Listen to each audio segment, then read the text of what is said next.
Hello guys, आपण आपल्या rapid lecture series मध्ये आज टॉपिक निवडलेला आहे factor affecting the action of poison. म्हणजे कोणकोणते फॅक्टर जे पॉइझनची ऍक्शन आहे त्यावर अफेक्ट करतात. मग हा टॉपिक कुठला आहे? तर हा टॉपिक आहे कन्सेप्ट ऑफ अगतंत्र. याच्यामध्ये तुम्हाला दिलेला टॉपिक. त्या टॉपिक निवडण्याचं कारण काय? कारण की हा टॉपिक तुम्हाला प्रिव्हियस इयरला खूप वेळेस रिपीट झाला. एसएक्यू म्हणून तुम्हाला सेपरेट विचारला गेलेला आहे factor affecting the action of poison and LAQ ला पण विचारला गेलाय जर तुम्हाला दुसरा एखादा पॉइंट कंबाईन केला असेल तर. ठीक आहे, आणि या पॉइंट मध्ये खूप सारे तुमचे MCQ चे पॉइंट हे कव्हर होणार. ओके, तर चला तर मग आपण सुरू करूया. Factor affecting the route of poison, factor affecting the action of poison. मग कोणते कोणते फॅक्टर आहेत जे की पॉइझनच्या ऍक्शनवर अफेक्ट करतात? मेन 4 फॅक्टर लक्षात ठेवायचे. मेन किती फॅक्टर लक्षात ठेवायचे? 4 फॅक्टर लक्षात ठेवायचे. आणि या लेक्चर मध्ये तुम्हाला मी एक्झाम्पल्स प्रत्येक एका फॅक्टरचं सांगणार आहे. तर तुम्हाला काय करायचंय, साईडला नोटबुक आणि पेन घ्यायचे आणि त्यावर साइड बाय साइड तुम्हाला एक्झाम्पल्स लिहायचे. ओके, तर मग पहिला असणारे पॉइंट डोस. ओके, डोस कशा प्रकारे फॅक्टर्सवर अफेक्ट करतं, ऍक्शनवर अफेक्ट करतं. दुसरा पॉइंट असणार आहे फॉर्म, म्हणजे पॉइझन्स कोणत्या फॉर्म मध्ये आहेत त्यानुसार त्याची ऍक्शन ठरवली जाते. तिसरा पॉइंट असणार आहे रूट, कोणत्या रूटनी ते पॉइझन ऍडमिनिस्ट्रेट केले त्यानुसार त्याची ऍक्शन ठरवली जाणार आहे. आणि चौथा पॉइंट असणार आहे होस्ट स्टेट. ओके, जो पर्सन पॉइझन घेतोय त्याची काय स्टेट आहे त्यानुसार ते पॉइझन ऍक्ट करणार. मग डोस मध्ये काय बघणार? जो काही पॉइझन आहे त्याचा डोस किती आहे, आणि डोस जितका जास्त तितकी जास्त त्याची ऍक्शन. मग आपण डोस मध्ये प्रोपोर्शन बघणार आहोत. ओके, हे तुमचं एक फायनल रिव्हिजन साठी मी दिलेला चार्ट आहे. जेव्हा पूर्ण लेक्चर होईल ना तेव्हा तुमच्या ह्याचे एक एक पॉइंट कव्हर झालेले असतील. ठीक आहे, मग डोस मध्ये पण काही एक्सेप्शन्स आहेत की असे काही पॉइझन्स आहेत जे की डोसला डायरेक्टली प्रोपोर्शन नाहीत. ते कोणते ते आपण पुढे लेक्चर मध्ये बघणार आहोत. पुढचा पॉइंट आहे फॉर्म. पॉइझन्सचे 3 फॉर्म सांगितलेत: physical, chemical and mechanical. Physical form कशा प्रकारे ऍक्ट करतं, फिजिकल फॉर्म मध्ये काय पॉइझनची ऍक्शन असेल, केमिकल मध्ये काय असेल आणि मेकॅनिकल मध्ये काय असेल, हे पॉइंट आपण बघणार आहोत. त्यानंतर रूट, कोणत्या रूटनी पॉइझन ऍडमिनिस्ट्रेट केले त्यानुसार त्याची हायरकी असणार आहे. आणि लास्ट पॉइंट असणार आहे होस्ट स्टेट, त्यामध्ये एज, डिसीज आणि स्लीप मेटाबॉलिझम. हे 3 पॉइंट्स बघायचे. ओके, तर चला तर मग आपण सुरुवात करणार आहोत डोस पासून. डोस कसा काम करतो किंवा पॉइझनच्या ऍक्शनवर तो कसा काम करतो, तर डायरेक्टली प्रोपोर्शन असतो. कसं लक्षात ठेवायचं? Dose is directly proportion to the action of poison. Okay, dose action of पॉइझनला डायरेक्टली प्रोपोर्शन असतं. म्हणजे जितका कमी डोस तितकी ऍक्शन कमी, आणि जितका जास्त डोस तितकी ऍक्शन जास्त. मग याचं सगळ्यात सुंदर एक्झाम्पल आहे आर्सेनिक. आर्सेनिक जेव्हा आपण लो डोस मध्ये घेतो तेव्हा त्याचा काहीच इफेक्ट दिसत नाही बॉडीवर. पण हाच आर्सेनिक जेव्हा आपण हाय डोस मध्ये घेतो तेव्हा इमिडिएट डेथ दिसते. मग जितका पॉइझनचा डोस असेल तितकी ऍक्शन आपल्याला सिव्हिअर दिसणार आहे. पण मग नेहमी असं असतं का? नेहमी डोसवर डिपेंड असतं का? नाही. काही काही केसेसमध्ये एक्सेप्शन पण आहेत. मग काय एक्सेप्शन्स आहेत? 4 प्रकारचे एक्सेप्शन्स आहेत. मग त्याच्यामध्ये पहिला एक्सेप्शन काय आहे? इडिओसिंक्रेसी. इडिओसिंक्रेसी काय? Small dose. काही असे पॉइझन्स आहेत ते स्मॉल डोस मध्ये जरी दिले तरी पण डेथ कॉज करतात. मग असे पॉइझन्स कोणते आहेत बघा? स्मॉल डोस मध्ये दिल्यावर पण डेथ करणारे कोकीन, मॉर्फिन, ऍस्पिरिन. हे असे पॉइझन्स आहेत जे जर आपण स्मॉल डोस मध्ये जरी दिले तरी पण सडन डेथ होते पेशंटची. मग इथं डायरेक्टली प्रोपोर्शन नाहीये. सेकंड पॉइंट आहे ऍलर्जी. जर आपल्या एखाद्या ऑब्जेक्टची ऍलर्जी आहे, एखाद्या पॉइझनची ऍलर्जी आहे, किंवा एखाद्या सोपची जरी ऍलर्जी असेल आपल्याला, तरी पण तिथं डोस मॅटर करत नाही. तो जरी सबस्टन्स आपल्या स्किनच्या कॉन्टॅक्ट मध्ये आला तरी पण आपल्याला तिथे हायपर सेन्सिटिव्हिटी रिॲक्शन दिसते. मग ऍलर्जीवर पण काही काम करत नाही. मग तिथे काय दिलंय? पेनिसिलिन आणि प्रोटेक्टिव्ह सिरा जो आहे ते त्याचे एक्झाम्पल झाले. मग थर्ड पॉइंट काय आहे? टॉलरन्स. म्हणजे एखादा पॉइझन आहे ते डेली थोड्या प्रमाणामध्ये दिलं गेले. ओके, मग बॉडीला त्याचा टॉलरन्स आलाय, बॉडीवर त्याचा काहीही इफेक्ट पडत नाही, म्हणजे बॉडी काय टॉलरेट झाली आहे त्याला. मग तुम्ही तिथं काय करणार? खूप हाय डोस मध्ये दिलं तर काहीतरी ऍक्शन होणार. नॉर्मल डोसमध्ये काही ऍक्शन होणार नाही. मग जसं की बॉडी अल्कोहोलला, मॉर्फिनला, निकोटीनला जर ऍडिक्टेड असेल. आणि फोर्थ एक्सेप्शन आहे सिनर्जिझम. सिनर्जिझम मध्ये काय होतं, दोन ड्रग्स जेव्हा तुम्ही एकत्र करून देता तेव्हा त्याचा नॉर्मल जो इफेक्ट आहे त्यापेक्षाही जास्त इफेक्ट दिसतो कधी कधी. मग इथे पण काय, अल्कोहोल आणि बार्बिट्युरेट जेव्हा एकत्र करून दिला जातो, अल्कोहोलची जी इंटेन्सिटी आहे, बार्बिट्यूटची जी इंटेन्सिटी आहे त्यापेक्षाही जास्त इंटेन्सिटीने ते काम करतात. मग त्याला काय म्हटलंय, सिनर्जिझम म्हटलं. ओके, मग 4 एक्सेप्शन्स कोणकोणते झाले? पहिला होता इडिओसिंक्रेसी, दुसरा होता ॲलर्जी, तिसरा होता टॉलरन्स आणि चौथा काय होता, सिनर्जिझम. मग आपला पहिला पॉइंट, पहिला फॅक्टर काय आहे? पहिला फॅक्टर आहे डोस, आणि डोस मध्ये काय, 4 एक्सेप्शन्स. मग आता पुढचा फॅक्टर काय आहे बघा, आपल्या ह्या चार्टनुसार जायचे. पुढचा फॅक्टर आहे फॉर्म. डोस कोणत्या फॉर्म मध्ये शरीरात चाललाय त्यावर डिपेंड आहे. बस सिंपल आहे. जर डोस, ओके, कोणताही जो काही पॉइझन आहे ते जर आपण डायरेक्ट इनहेल केलं की ते रेस्पिरेटरी ट्रॅक मध्ये जाईल, तिथून लंग्स मध्ये जाईल आणि सगळ्या बॉडीमध्ये स्प्रेड होईल. मग जे काही गॅसेस सबस्टन्स असतात, गॅसेस पॉइझन्स असतात, ते मोर अफेक्टिंग असतात किंवा मोर पॉइझनस असतात, त्याची ऍक्शन खूप फास्ट होते. पण त्याच ठिकाणी जे लिक्विड्स असतात ते गॅसेस पेक्षा लेस ऍक्टिंग असतात, त्यानंतर सॉलिड्स त्यापेक्षा लेस असतात. ओके, मग इथं आपण असं म्हणू शकता की gases poisons are fastest acting poisons than the liquid, and then liquid poisonous are fastest absorption or the fastest acting than the solids. and solids कसं आहे, स्लो अब्झॉर्प्शन होतं आणि स्लो ऍक्शन. मग आता हे झालं फिजिकल स्टेट. फिजिकल स्टेट मध्ये काय, गॅसेस मोर, गॅसेसचं फास्ट ऍब्झॉर्प्शन होतं दॅन द लिक्विड, अँड लिक्विडचं फास्ट ऍब्झॉर्प्शन होतं दॅन द सॉलिड्स. पण मग आणखीन दुसरं फिजिकल स्टेट काय आहे? एखादी गोळी घेतली तुम्ही, ती फॉर एक्झाम्पल तुम्ही कुशलाचे सीड्स घ्या. कुशलाचे जे सीड्स आहेत ना, ते जर इंटेक्ट तशाला तशा फॉर्म मध्ये जर खाल्ले तर बॉडीवर काहीही इफेक्ट दिसत नाही, कारण की ते तशाला तसे आपल्या मलाद्वारे बाहेर पडतात. पण जर ते क्रश फॉर्म मध्ये घेतले तर आपल्याला लगेच त्याचे साइन सिम्पटम्स दिसतात. मग तेच तर सांगितले फिजिकल स्टेट मध्ये, intact seeds are not poisonous but crush seeds are rapidly fatal. Crush seeds हा लवकर फिटल होतो आणि त्याचा लवकर इफेक्ट दिसतो. हे काय झालं, तुमचं स्टेट्स मध्ये फिजिकल स्टेट झाली. आता पुढे आपल्याला बघायचं केमिकल आणि मेकॅनिकल स्टेट. ओके, मग आता केमिकल स्टेट काय असते?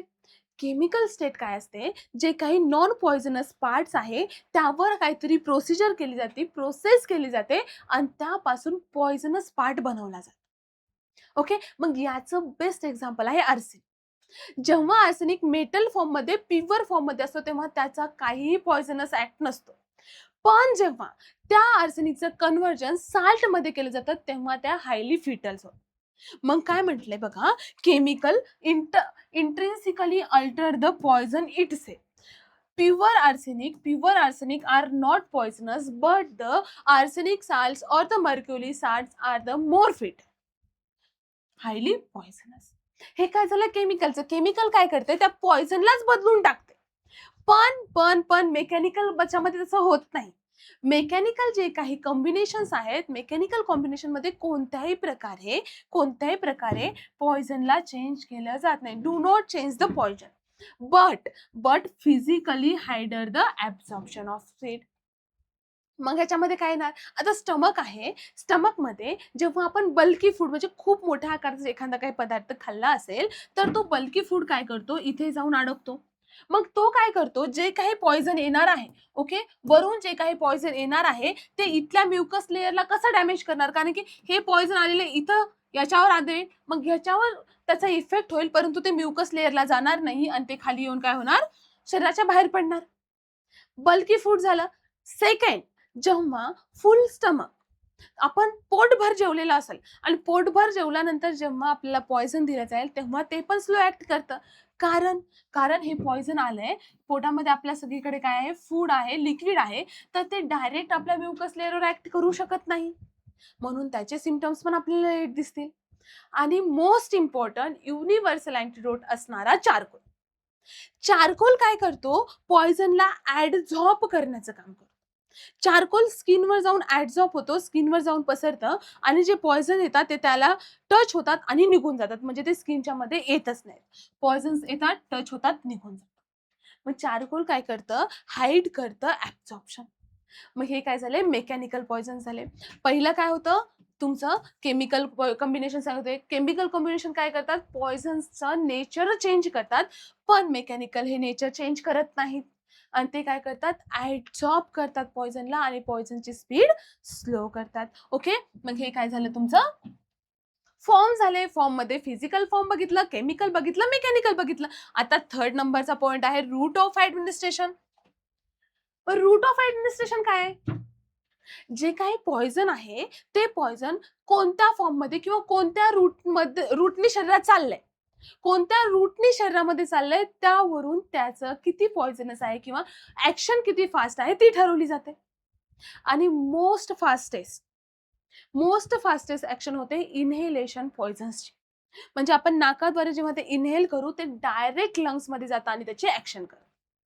ओके, मोस्ट फास्टेस्ट रूट काय आहे, इन्हेलेशन आहे. पण इन्हेलेशन नंतर इंट्राव्हेनस, इंट्राव्हेनस नंतर intradermal, then parenteral, then mouth, then rectal, then mucous membrane आणि स्लोवेस्ट ऍक्टिंग रूट कोणता आहे, स्किन आहे. Skin is the slowest acting route, and inhalation through the nose or mouth, it is the highest or fastest acting route. Okay, हे दोन एमसीक्यूचे point आहेत आणि तुम्हाला दोन मेन गोष्टी लक्षात ठेवायच्या, fastest and slowest. Then inhalation, त्यानंतर intravenous, intramuscular, parenteral, mouth, rectal आणि सबम्युकोस. आणि स्लोवेस्ट कोणता आहे, स्किन आहे, ती तर लक्षात राहणारच. ओके, हे काय झालं, route of administration of poison झालं. आता पुढचं स्टेज होते आपली 4 नंबरचा पॉइंट होता.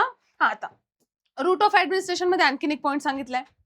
रूट ऑफ ऍडमिनिस्ट्रेशन मध्ये जे काही स्नेक वेनम आहे, स्नेक वेनम फक्त आणि फक्त इंजेक्शन फॉर्म मध्ये दिलं, फक्त आणि फक्त इंजेक्टेड फॉर्म मध्ये दिलं तरच ते ऍक्ट करतं. बाकी दुसऱ्यावर कोणत्याही रूटने ते ऍक्ट करत नाही.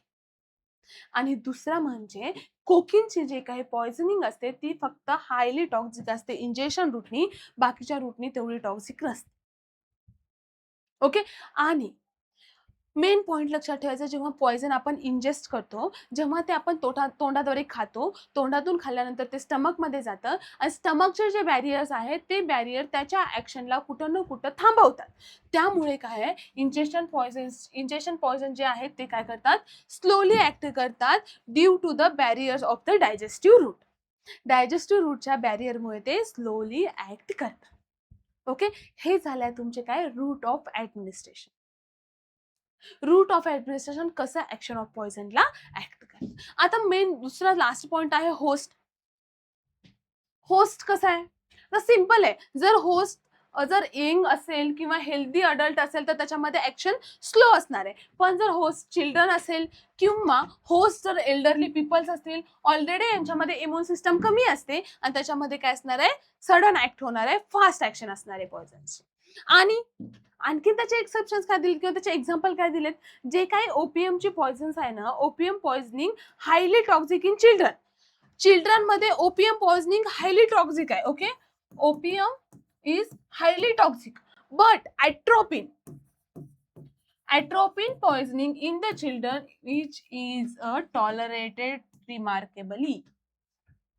ऍट्रोपिन पॉयझन तितक्या लवकर ऍक्ट करत नाही किंवा त्याचे सायन्स सिम्पटम तितक्या फास्ट दिसत नाहीत, पण चिल्ड्रन मध्येच ओपीएमचे खूप फास्ट दिसतात. ओके, तर मग यानुसार तुम्हाला लक्षात ठेवायचे काय, होस्टचं एज. देन होस्टला कोणते डिसीज आहेत, डिसीज वरून तुम्हाला कसं कळणार, म्हणजे त्या पर्सनला जे डिसीजेस आहेत ना, असे काही डिसीजेस आहेत, त्या डिसीज वरून आपल्याला कळतं की हे जे काही पॉयझन आहे ते त्याला टॉलरेटेड आहे आणि असे काही डिसीज आहे की ते त्याला हायली टॉक्सिक आहे. मग डेंजरस पण आहे आणि सेफ पण आहे. पण डेंजरस कधी होतं, जेव्हा जेव्हा जेव्हा लिव्हरची पॅथॉलॉजी असेल आणि त्यामध्ये जर मॉर्फिनची टॉक्सिसिटी झालेली असेल तर ते हायली फिटल होतं than the normal people. Morphine is more effective toxic in the liver pathology patient. Okay, म्हणून लिव्हर पॅथॉलॉजी असेल आणि मॉर्फिनचं झालेलं असेल इंजेक्शन, तर मग तिथं आपल्याला जास्त प्रमाणामध्ये काळजी घ्यावी लागते. त्यानंतर रिनल डॅमेजमध्ये काय, mercury is more effective and more toxic in the renal damage patient. Okay, कारण की मर्क्युरी हे नेफ्रोटॉक्सिक पॉइझन आहे. नेफ्रोटॉक्सिक पॉइझन आहे, ते जाऊन न्यूरॉनवरच ऍक्ट करणार आहे, किडनीवरच ऍक्ट करणार आहे. ओके, त्यामुळे ते रिनल डॅमेज लवकर करतात. मग त्याच ठिकाणी जर हार्ट फेल्युअरचा पेशंट असेल आणि हार्ट फेल्युअरच्या पेशंटमध्ये जेव्हा डिजिटॅलिस द्याल, हार्ट पेशंटच्या पेशंटमध्ये जेव्हा डिजिटॅलिस द्याल, तेव्हा ते बेटर टॉलरेटेड असतं than the normal patient or the liver pathology, renal pathology patient.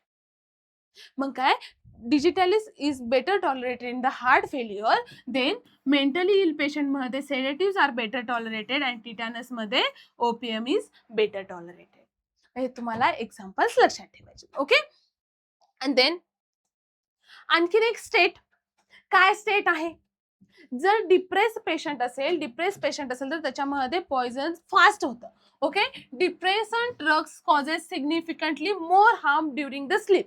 म्हणजे स्लीप, पेशंट झोपलेला आहे, झोपलेल्या पेशंटमध्ये डिप्रेशन ड्रग्स मोर सिग्निफिकंटली ऍक्ट करतात दॅन द नॉर्मल ड्रग्स. आणि सेम बॉडी मेटाबॉलिझम कमी असल्यामुळे जनरल जे काही पॉइझन्स असतात ते जास्त इफेक्टिव्हली ऍक्ट करत नाहीत. But depression poisons are more significantly act during the sleep स्टेटमध्ये डिप्रेशन पॉइझन्स जास्त ऍक्ट करतात than the generalize poisons. Okay, ही काय झाली, स्टेट झाली. ठीक आहे, क्लिअर आहे सगळ्यांना. मग कोणते कोणते फॅक्टर होते, पहिला फॅक्टर होता एज, डोस मध्ये तुम्हाला काय सांगितलं, dose is directly proportional to the action of poison. Second point काय होता तुमचा, फॉर्म मध्ये फिजिकल, केमिकल अँड मेकॅनिकल. आणि थर्ड पॉइंट काय होता, route of administration, fastest route inhalation, slowest route skin. आणि होस्ट स्टेट मध्ये काय, स्लीप स्टेट सांगितलेली आहे. त्यानंतर मग हेल्दी एज नुसार सांगितलेली आहे आणि डिसीज नुसार. ओके, क्लिअर पण सगळ्यांना. आपण ह्या लेक्चरमध्ये काय बघितलेलं आहे, factor affecting the action of poison. तर तुमचं काम काय आहे, तुम्हाला पटकन एक पेज घ्यायचंय आणि एका पेजच्या नोट्स काढायचे. त्याच्या फक्त एका पेजच्या नोट्स का काढायच्यात, जेणेकरून इतकं पूर्ण जे काही मी शिकवलंय ते तुमचं फक्त आणि फक्त 3 ते 4 मिनिटात रिव्हिजन झालं पाहिजे. मॅक्स टू मॅक्स 5 मिनिटात रिव्हिजन झालं पाहिजे. ठीक आहे, फायनल रिव्हिजनसाठी तुम्हाला शॉर्ट नोट्स बनवावंच लागतात. रॅपिड क्वेश्चन्स जे काही तुम्हाला सांगितले जातात, रॅपिड रिव्हिजनची जी काही सिरीज सुरू आहे आपली, त्यामध्ये मोस्ट इम्पॉर्टंट क्वेश्चन्स आम्ही सांगतोय. तर त्याच्या तर नोट्स तुम्हाला 1 पेजेसच्या बनवायच्या आणि त्याचे फास्ट रिव्हिजन करायचं. ठीक आहे, समजलं सगळ्यांना. प्रत्येक एक फॅक्टर त्याचे एक्झाम्पल्स तुम्हाला लक्षात ठेवायचे. ओके, ठीक आहे. तर मग आपण आता भेटूया नेक्स्ट लेक्चरमध्ये, जिथे आणखीन एक इंटरेस्टिंग टॉपिक असणार आहे आणि तुमच्या एक्झामसाठीही तो महत्त्वाचा टॉपिक असणार आहे. ओके, तोपर्यंत तुम्हाला हा टॉपिक व्यवस्थित प्रिपेअर करायचा, याच्या नोट्स व्यवस्थित प्रिपेअर करायचे. ओके.